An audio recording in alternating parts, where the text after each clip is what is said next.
تاجدار کائنات صلی اللہ تعالی علیہ وآلہ وسلم نے غدیر خم پر ایک خطبہ دیا جس میں قرآن مجید کو مضبوطی سے پکڑنے کی بات کی اور اہل بیت اطہار سے محبت کی ترغیب دی آقا علیہ السلام نے۔ ناصبی اس خطبے سے پریشان ہے کہ آقا علیہ السلام نے قرآن کی بات کی، یہ قابل قبول ہے، لیکن اہل بیت سے محبت کا درس کیوں دیا؟ اہل بیت کا احترام کرنے کو کیوں کہا؟ ان کا خیال اور لحاظ رکھنے کی بات کیوں کی؟ اللہ ناصبیوں کو ہدایت دے۔ آقا علیہ السلام کا بہت بڑا احسان ہے کہ آقا علیہ السلام نے یہ بات کر دی کہ میری اہل بیت کا لحاظ رکھنا، میری اہل بیت کا خیال رکھنا، انہیں تکلیف نہ پہنچانا، انہیں دکھ نہ دینا۔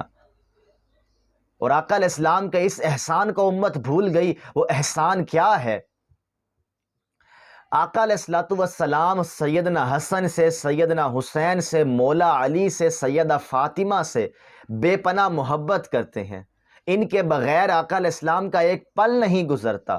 جب سیرت کی کتابیں اٹھا کر دیکھ لیں، جب آقا علیہ السلام کو موقع ملتا سیدہ کے گھر میں ہیں، حسنین کریمین کے ساتھ محبت کا اظہار کر رہے ہیں، یہ محبت ناصبیوں کو برداشت نہیں ہو رہی۔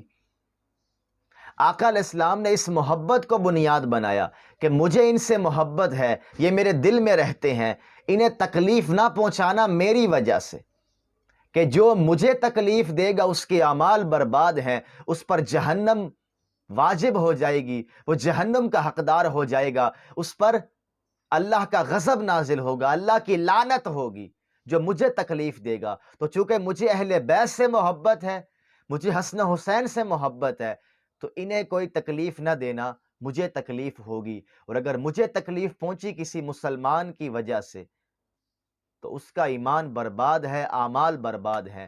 تو آقا علیہ السلام نے ایک لحاظ سے ہمارے اعمال کو بچایا ہے اہل بیت کی محبت کو بیان کر کے کہ دیکھو مجھے ان کو مجھ سے نسبت ہے، مجھے ان سے نسبت ہے، میں ان کا نانا ہوں، یہ میرے نواسے ہیں، میں فاطمہ کا بابا ہوں، فاطمہ میری لخت جگر ہے، علی میرا داماد بھی ہے، میرا چچا زاد بھائی بھی ہے، اور میں نے علی کو پالا بھی ہے۔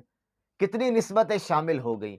ان نسبتوں کا لحاظ رکھنا میری وجہ سے، چونکہ یہ ساری محبتیں آقا علیہ السلام کی طرف لوٹتی ہیں، اور قرآن نے واضح طور پر کہا ان الذین یؤذون اللہ ورسولہ لعنہم اللہ فی الدنیا والآخرہ، کہ وہ لوگ جو اللہ اس کے رسول کو ایذا پہنچاتے ہیں، تکلیف دیتے ہیں، دنیا و آخرت میں ان پر لعنت ہے اللہ کی۔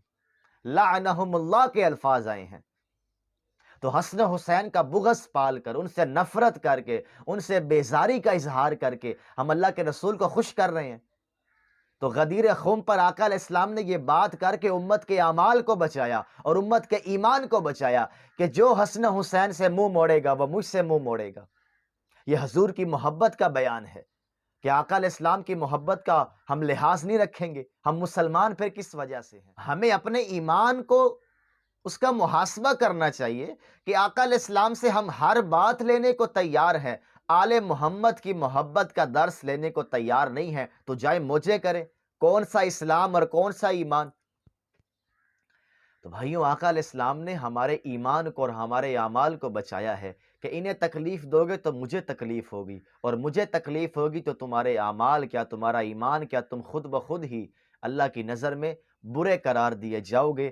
تو خدارا اپنے اعمال کو محفوظ کر لو، اہل بیت کی محبت، اور وہ محبت میری وجہ سے ہے۔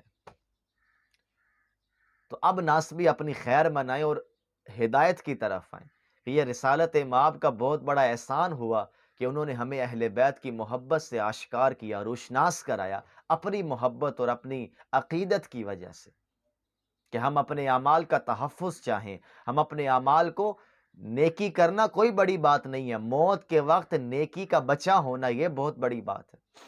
اور اگر بغض اہل بیت سے میں نیکیاں کر کے بھی اللہ کی بارگاہ میں دھتکار دیا جاؤں، کتنا گھاٹے کا سودا ہے۔